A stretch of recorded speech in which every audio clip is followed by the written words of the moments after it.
Hey everyone, and welcome back. Have you ever really thought about the incredible internal framework that holds you up? Today we're taking a deep dive into the two foundational materials of our skeleton. We'll start with cartilage, that flexible, resilient blueprint, and then move to bone, the strong, living skyscraper of our body. You're going to see just how different they are, right down to the cellular level. So here's our game plan for today.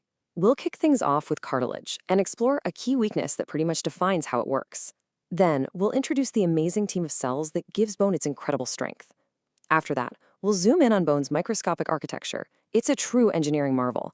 And finally, we'll uncover the two different blueprints our body uses to build bone from scratch. All right, first up is cartilage. I want you to think of it as this really specialized connective tissue. It's firm, but it's also flexible. It acts as a shock absorber in your knees. It gives you those smooth joint surfaces, and all of its unique properties come from its extracellular matrix, which is just packed with water, proteoglycans, and collagen fibers. Okay, time for a quick pop quiz to get the brain working. A really important one. Can cartilage tissue be vascularized? Meaning, does it have blood vessels running through it? True or false? Think about how the stuff gets its nutrients. And the answer is false. Cartilage is avascular. It has absolutely no direct blood supply. This one fact is a total game changer. It means all the nutrients have to slowly diffuse through that dense matrix, kind of like water soaking into a really dense sponge.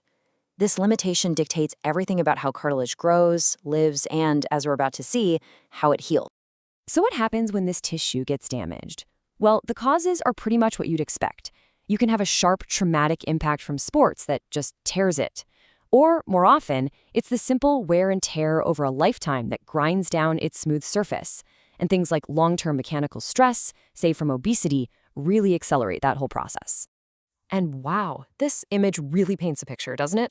On the left, you've got a healthy joint with that beautiful, smooth layer of cartilage. But on the right, that's advanced osteoarthritis. That protective layer is just gone.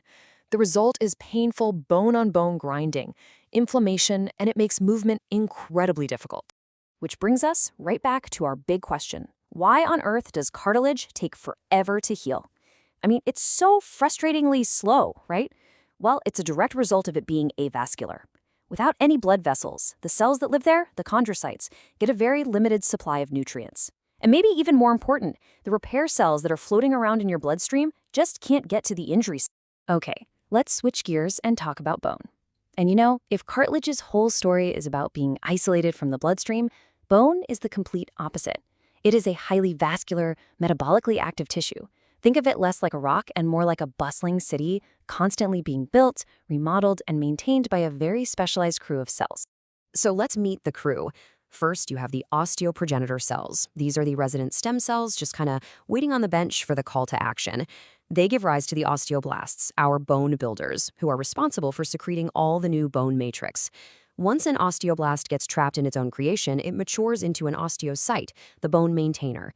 And finally, you have these huge multinucleated cells called Osteoclasts, the bone resorbers, whose job it is to break down old bone tissue. And you can see that whole cellular career path laid out right here. It's pretty much a one-way street. An osteoprogenitor cell gets the signal and becomes a hard-working osteoblast. That osteoblast starts pumping out what we call osteoid, the organic part of the bone matrix. And as it surrounds itself with that matrix, it eventually gets walled in and matures into an osteocyte, ready for its new job. Now, trapped might sound like a bad thing, but it doesn't mean they're isolated, not at all. These osteocytes live in little chambers called lacunae, but they reach out with these long cytoplasmic arms through tiny channels called canaliculi. Where these arms meet, they form gap junctions, creating this massive, interconnected communication network. It's how they pass nutrients, signals, and waste products around. All right, so we've met the workers. Now let's zoom out and take a look at the brilliant architecture they create. We're going to go from the very first framework they lay down all the way to the final high-strength structure. At the tissue level, bone basically comes in two designs. First, there's woven bone. The best way to think about this is like the quick and dirty scaffolding you throw up on a construction site. The collagen fibers are laid down super fast and in a random pattern. It's not very strong, but it's perfect when you need something built quickly, like during development or when a fracture is healing. Later, this gets replaced by lamellar bone, which is like the reinforced concrete. It's highly organized with parallel layers of collagen that give it incredible strength. And you can see the difference clear as day right here. On the left, that's woven bone. A total mess, right? Collagen fibers going every which way. But then look at the lamellar bone on the right. So organized. It's that beautiful, orderly structure that gives it its strength and allows it to resist all the forces we put on it every day. Okay, so even within that super strong lamellar bone, there are two different types, and it all comes down to how porous or holy it is. The dense protective outer shell is called compact bone, and it makes up about 80% of our total bone mass. The other 20% is spongy bone, this lightweight internal lattice that's fantastic at absorbing shock. This diagram of a long bone shows exactly where you find them. See that long central part, the shaft or diaphysis? That's made of thick, compact bone to handle all the bending forces. And the expanded ends, the epiphyses, are filled with that spongy bone. This not only makes the ends lighter, but also provides a safe space for red bone marrow, which is where we make our blood cells. So how is this incredibly dense, compact bone actually put together? Well, its fundamental building block is something called an osteon, or a Haversian system.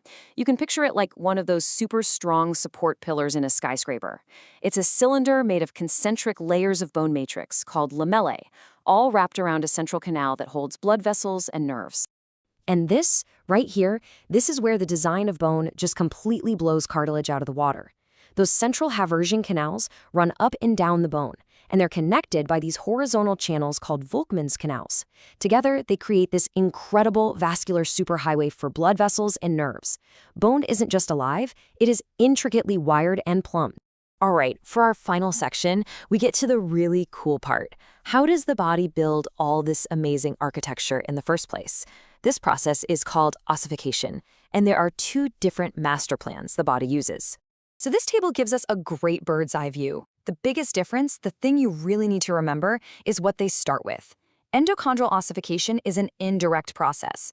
It uses a hyaline cartilage model as a template and then replaces it with bone. This is how most of our skeleton, like our long bones, is formed. In contrast, intramembranous ossification is a direct process. It builds bones straight from a sheet of connective tissue. This is mainly for the flat bones of your skull. Okay, let's walk through endochondral ossification step by step. First, the body creates this perfect little model of the future bone, but it's made entirely of hyaline cartilage. Then, right in the middle of the shaft, the cartilage starts to calcify.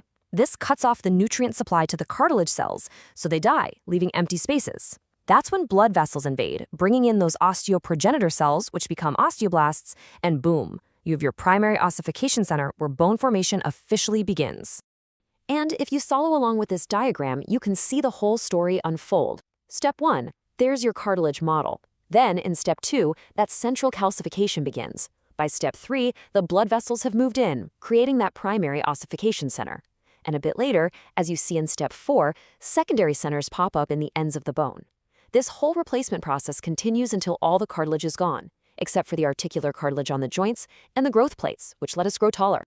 Now, the second method, intramembranous ossification, is way more straightforward. It's a direct route. Within a sheet of embryonic tissue, little clusters of stem cells just get the signal and differentiate directly into bone-building osteoblasts. There's no cartilage middleman. They just start laying down bone. This is how the flat bones of your skull and face are formed. So after all of that, what's the one thing you should absolutely walk away with today? It is this simple but powerful idea: bone is not just some static, dead scaffold. It is a profoundly dynamic and living tissue. It is constantly forming, remodeling, and adapting to the stress and demands you place on it every single day of your life.